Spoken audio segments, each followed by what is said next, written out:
changing world is not only a changing world in terms of economics, it's a changing world as well in social terms, social security, social protection, and in ecological terms. Many of the countries which had quite impressive growth, economic growth, like China for example, they had it damaging the environment. And 2 years ago, for the first time, the Chinese government recognized that about 30% of their growth was bought with damage of the environment. So this is another point which makes us think about, can we change to another system which gives us more possibilities of welfare, economic welfare, and social justice. And in order to discuss that, we have to see the comparison of the different models which we have found in the past. This country, under the Soviet Union, had a position very much on the left there, centrally planned economy. And even China and Vietnam, who came from this model of centrally planned economy, went a little bit towards the liberal model, calling it socialist market economy. And on the other side, we had the free market economy, which was basically the model in the Manchester Times, second half of the 19th century, which was due to its inefficiency moving to more neoliberal model. Now we got something in between, which we call the social and ecological market economy now in Europe, because we had the bad experience of the liberal market economy, and in the eastern part of Germany we had the bad experience of a planned economy. The European Union made a certain study about the different market economies in Europe, and they distinguished between a more social democratic movement and model, which is the Nordic model of the Scandinavian countries, with much more influence of the state and of the social benefits. We have the continental model, which is basically Germany, France, Belgium, north of Italy, which is more a balanced system between the economic wealth and the social justice. And we had the Anglo-Irish model, which was quite close to the neoliberal ideas. You might have heard something about Tony Blair's approach of a third way. This third way was something in between socialism and free market, but with quite a lot of neoliberal elements. And we had finally something which was very difficult to define, the so-called Mediterranean model, where the economy is working in spite of having a state, not because of having a state. Now you see that we have three influences, three factors of influence in these models, which is the influence of the government, which is very high, obviously, in the centrally planned economy, and going down to the liberal market economy. We have the individual responsibility, which is rather low in the centrally planned economy, because the state is doing everything, but it's going up to the free market economy in the extreme, where everybody is responsible only for himself, and if you have the bad luck of being ill or something like that, you remember what Obama tries for the moment, for the 80 million of people who have no health care at all, but everybody is just depending on himself.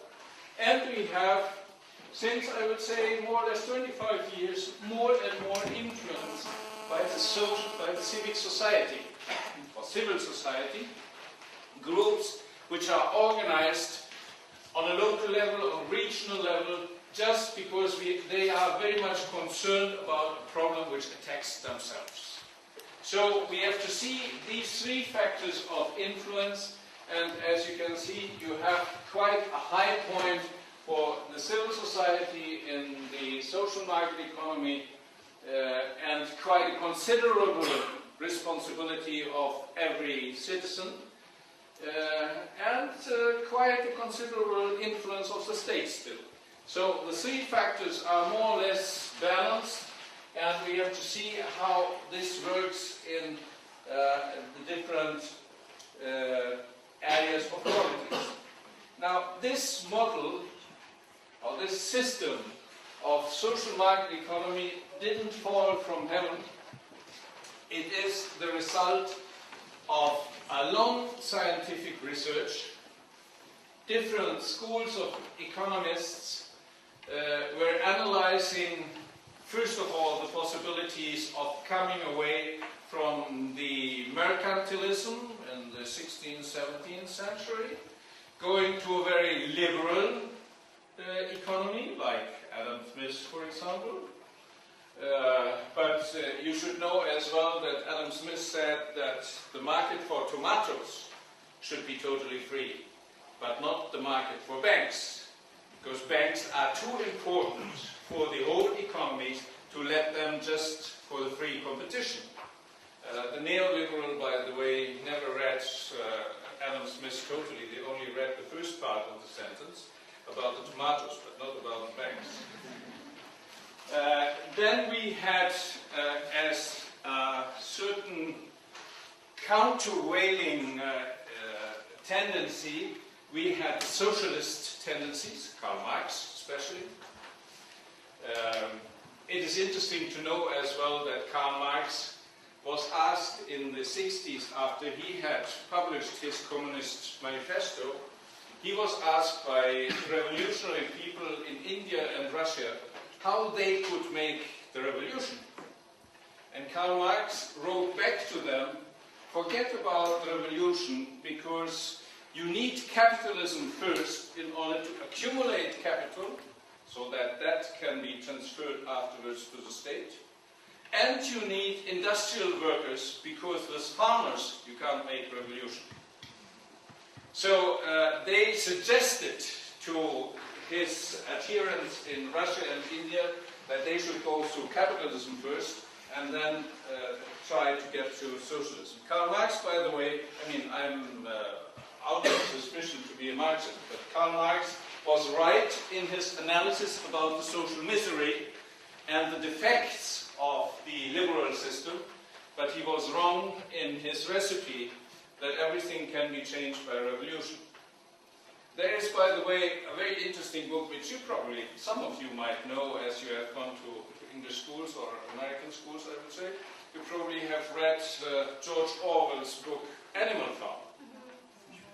And you know that Animal Farm is a certain story of the Russian Revolution.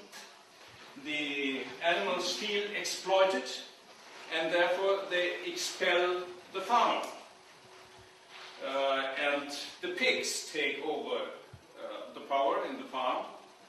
And it's interesting that the leader of the pigs had the name Napoleon. But in order to get the solidarity of all the animals, he wrote on the barn, all animals are equal. Because there were some who were not so excited about the revolution. They had to defend something. There was, for example, a very nice horse who always got from the farmer some ribbons and was very much decorated, and therefore very proud. So some were not so happy, so therefore they wrote on the barn, all animals are equal. And when Napoleon had established his power and noticed more and more resistance, because they, the pigs, were living now in the house of the farmer,